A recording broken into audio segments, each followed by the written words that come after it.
The Nebraska governor signed a bill into law that targets abortion and gender-affirming care today.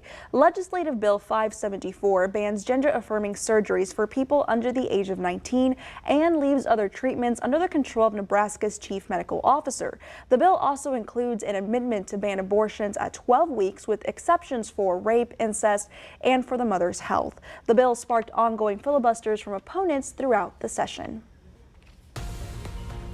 Writer E. Jean Carroll wants the court to hold Donald Trump liable for what he said about her during a recent CNN town hall on May 10th. She asked the judge to amend her initial defamation case against the former president. In the initial civil case, the jury found Trump liable for battery and defamation and offered him to pay about $5 million in damages. She's now seeking additional punitive damages for the statements Trump made during the town hall. The judge will determine whether it moves forward. Dogs and cats sometimes need CPR or the Heimlich maneuver, just like people do. That's right, and here's more information on how to provide that care from a Kansas Humane Society class. I stuck my finger in his mouth because he couldn't breathe, and there was a chunk of cat food lodged in his esophagus.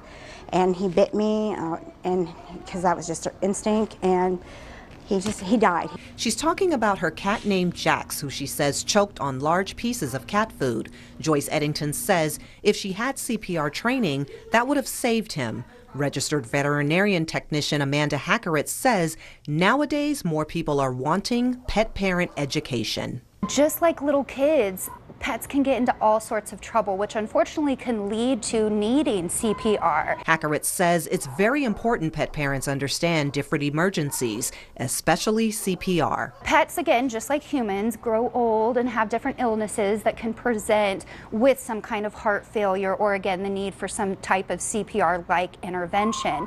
One pet parent of 5 also has a pet sitting business. She says having this knowledge is essential for her profession. If I'm going to have the responsibility of being in people's homes and being with their pets, I wanted to know that I wanted to make sure that I know how to best handle an emergency situation. Hackeritz says CPR for pets starts out just like CPR for us. You'll check specific areas on your pet's body to see if they are breathing or have a pulse.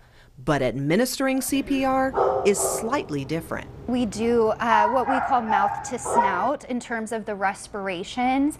And really, if you're by yourself and your pet needs CPR, we do say focus more on the compressions. Hackeritz says if we can empower our pet parents to understand the complications and different emergencies, they can help their pets a lot quicker. The Red Cross explains the steps of pet CPR on its website and has tools to help find classes. The TSA gearing up for the busy summer travel season. The Transportation Security Administrator says that with travel getting back to normal after the pandemic, the agency is taking big steps to keep wait time at airport security down. Today, he announced TSA workers will now be paid at the same scale as federal workers. That means a big raise for most of their employees. You know, I think that our employees richly deserve that recognition. They work hard across the entire enterprise. And to give you a sense for what that means to our employees, for the uniform screening officers you see in our checkpoint, that represents about a 30% pay increase. Also, TSA says all minors can now use TSA PreCheck if their parent or guardian is in the program. That's up from just kids 12 and under. Now, the agency says those changes, along with new technologies like digital IDs, will help get passengers from ticket counter to gate, even children, as fast as ever. Well, good evening, everybody. We do have a temperature right about now at 76 degrees. Our high today got us up into the 80s, almost 90. Then, you know, guess what? That's where we're supposed to be this time of year, in the upper 80s. All right, we'll take a look at your week because we're leading up to the Memorial Holiday weekend, and we'll talk about that coming up in a moment. Stay tuned.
Good evening, everyone. Hope you had a good Monday. Certainly the weekend turned out on the cool side. That was nice. This afternoon, we did have a few pop-up showers out here in the Palacios area, but no significant issues as far as we're concerned. You might notice that late in the day, we got that deck of clouds that started rolling through. And where did it come from? Well, you're not going to believe this. It came from West Texas. Right about here, you've got another day of big thunderstorms that fired in the afternoon heat. The debris cloud cover is now drifting over our area. I would like to hope that it doesn't destabilize our atmosphere and cause more out here, but the one we're really concerned with is right about here, because this one is organizing and it could be a problem. Now, the only river flood warning we have is the one between the Guadalupe River all the way down to Bloomington. Otherwise, things are looking up, and I believe that by tomorrow even that will be lowered. Now, what we have tonight is a line, a hungry, nasty looking line, severe thunderstorms rolling through the I-20 corridor. Here's Fort Worth. You can see Abilene, those areas, they're about to get hammered, and right about here we have a severe thunderstorm warning in here as well. Now, this activity has got a little bit of a slant to it. You can see, you can almost interpret where it's going to go next. So if you were down here, yeah, you'd be in the aim of it. And if you were in Killeen and Waco, you're probably going to see that later tonight. The thing is that we've got to watch these things because sometimes they start generating their own energy and keep going. Generally, we hope that they decrease once the sun goes down. This is the Guadalupe River at Bloomington. You can see how we were right at major flooding, right there. If we'd gotten any more flooding, we would have had a lot of lowland flooding. But over the last few days, it's been coming down, and here's where we are today. And that's your Monday. Tuesday, I believe that it's going to be back within its banks, and things will start getting better for pretty much every river around our area. And we don't see any significant rainfall around the place for a while, if that stuff cooperates. So there's the dry line. You can see how this line, that's the one you saw right now, is going to be rolling to the east and falling apart somewhere near I-35. Now, if that's the only one we had to deal with, it'd be fine, but that's for your Tuesday. Now then Tuesday afternoon, we see another solid line of storms, and this one starts rolling a little bit farther into the Houston area. That's Wednesday. And then Thursday, we have another line coming down, this one getting into the Houston area and skirting very close to us. So let's just say that we're optimistic that we won't get them, but we're watching them very carefully over the next couple of days. Those of you concerned, I mean, all of us need to be concerned. We're getting close to the beginning of the tropical storm season. There was an area of low pressure right about here that formed.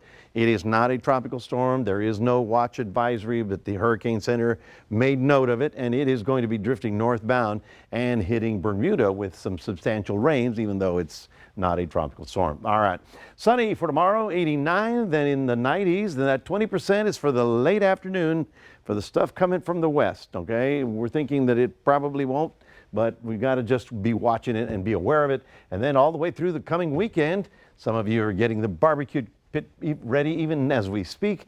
We should be at about 90 degrees.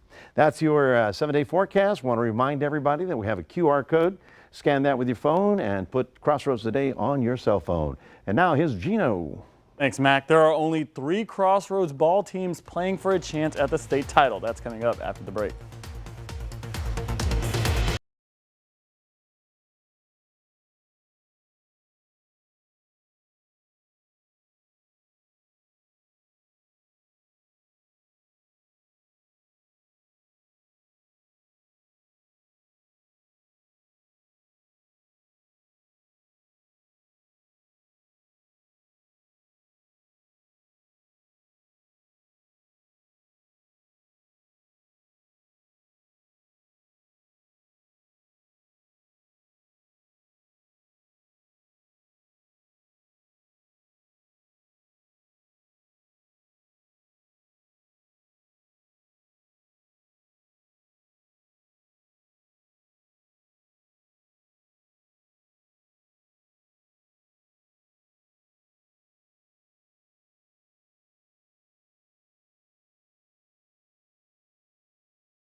At Crossroads, the Hallettsville Brahmas baseball team is preparing for the biggest game of the year as they will have a win-or-go-home game against CC London. The Brahmas had late-game heroics from Jorian Wilson, who hit this 3-run bomb, which would be the deciding factor for the game. Now they will play in a win-or-go-home game against London. That game will be Thursday, May 25th in Kennedy. The Shiner baseball and softball teams are dominating the ball diamond as well. The Comanches beat Weimar in the regional quarterfinals. And in Game 1, Shiner won 7-0. And in Game 2, the purple and gold would pull off the sweep to win 2-0. Now in the regional semifinals, Shiner will take on the Mumford Mustangs, with Game 1 starting on Wednesday at 7. Game 2 and 3 will be Saturday, and all games will be played in LaGrange. The Shiner Lady Comanches are on fire and looking to keep the momentum rolling. Shiner is coming off a 9-3 victory over Granger in the regional semifinal game to advance to the regional finals. In the contest, Shiner hit 4 home runs. 2 were by sophomore Kaylee Bedecker. Now the Lady Comanches are taking on the Weimar Wildcats in the best-of-3 series. Game 1 is Thursday at 7 in Texas Lutheran University in Seguin. Games 2 and 3 will be Saturday at Texas State University. As area teams compete for titles out on the diamond, one local team has already done that. Sports reporter Zach Brown has more. While many athletes were busy winning gold last week in Austin, there's another group of athletes that may have flown under your radar called Chosen. This is a softball organization for 14, 12, and 10U kids that not only wins rings, but brings a winning mentality to the plate. Developing mentally is what I focus on a lot as a coach. A lot of all my basic skills that I needed, and a lot of, mentally everything that I needed for high school. There's a lot of new things that I've learned in high school, a lot of new accomplishments, but a lot of it came from Chosen. Chosen helped me a lot because my mentally I had a bad attitude, and I kind of got better at that by, working with my team and not getting angry. As these kids go from elementary school and grow into young stars, one assistant coach says he just wants the kids to remember where they came from and take lessons with them besides just softball. For them to grow as individuals, grow as a team, unity, learn how to play together, get along together, and overcome obstacles. They have 2 girls getting ready for high school seasons, one who just finished her freshman year at Cuero and another who is attending Victoria West. They also have girls who will compete in nationals this summer. Regardless of skill level, they are willing to take anyone. All they ask is for you to be committed. We feel like when you do tryouts, you're telling a kid that they're not good enough to play on a team, and we develop kids. So if you want your kid to develop and you want to play softball and you want to be good, come to Chosen. If you are interested in signing your child up, you can call Pamela Edwards at 361-894-2669 and search Chosen Softball on Facebook. And then before I let you go, we have an update on the Lakers and Denver's game. The Denver Nuggets would go on and win and make the NBA Finals for the first time in its history, 113-111. And then the Houston Astros also win tonight. That makes it 8 in a row, I believe, right, Don? 12-2 over the Milwaukee Brewers. That's your sports. Don and Karina, back to you. You're right, Gino. And by the way, that means the NBA Finals start right here. June 1st, the Denver Nuggets will be there for the first time since they joined the NBA in 1976. Good job, Nuggets. All right, stay with us. Coming up on 25 News now at 10, we'll take a last look at your weather. Plus, Tim Scott, the only black Republican in the Senate, enters the 2024 GOP presidential race.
The 2024 Republican presidential race, the South Carolina Republican announced his bid in North Charleston. His political career began in 1995 when he won a seat on the Charleston City Council. Scott then won a U.S. House seat representing South Carolina's 1st District. He was appointed to the U.S. Senate in 2012 by another current Republican presidential candidate. Back then, she was South Carolina Governor Nikki Haley. And Scott plans to head to Iowa, New Hampshire, and South Carolina before returning to Iowa next week for an event with Senator Joni Ernst. S&P Global reports more than 230 companies have filed for bankruptcy this year alone. High-profile retailers include Bed Bath & Beyond, Party City, Tuesday Morning, and David's Bridal. Last week, more companies filed bankruptcy in a 48-hour period than at any time since 2008. Analysts expect the default rate for companies with low credit quality to peak early next year. Rising interest rates also make it difficult for struggling companies to get new loans. Did you hear how Mac described these fronts hitting Abilene tonight? Hungry What'd you say? and nasty. Hungry and nasty. Nasty-looking thunderstorms. Well, they are big, 60,000 footers with hail and high winds. We've been there before, you know. But this week looks like it's going to be a dry week. Now, I've got that 20% in there because of the stuff that's going to fire out in far west Texas. But generally speaking, I think we're going to be optimistic and say that we'll make it through. Otherwise, it's going to feel much like early summer, folks. We'll be around 90 degrees for most of the week. I think even then, saying 90 this weekend is going to feel cooler than it was Memorial Day last year, which was a barn burner. But hopefully we'll have a good weekend all the way through Memorial Day. All right, Mac, thank you. And finally tonight, no doubt police are challenged with all kinds of calls, especially at night. Early this morning, before dawn, Clearwater police got a report of a snake at a business. It turned out to be a 5-foot red-tailed boa snake. It's in there somewhere. An officer was able to single-handedly take care of it. She patiently, with gloves on, handled the snake carefully and transported it in a cooler to a local vet. When asked about the experience, she said, quote, "If it was a spider, I am out of here. But I'm okay with snakes." That's now, I know some people who'd be the other way around. Oh, did you see it coming? Oh, yeah, it's just coming out. But yeah. I'm the other way around. Snakes? I am too. Yeah. No, thank you. Yeah. No, thank you. Spiders I can deal with. Really? Even That's right. tarantulas. Both for me, I'm out. So, all right. Well, thank you for joining us for 25 News Now at 10. Remember, we're streaming 24/7 on Crossroads Today Plus. Join Carolina and Trey for 25 News Now Sunrise starting at 5 a.m. Good night, everybody.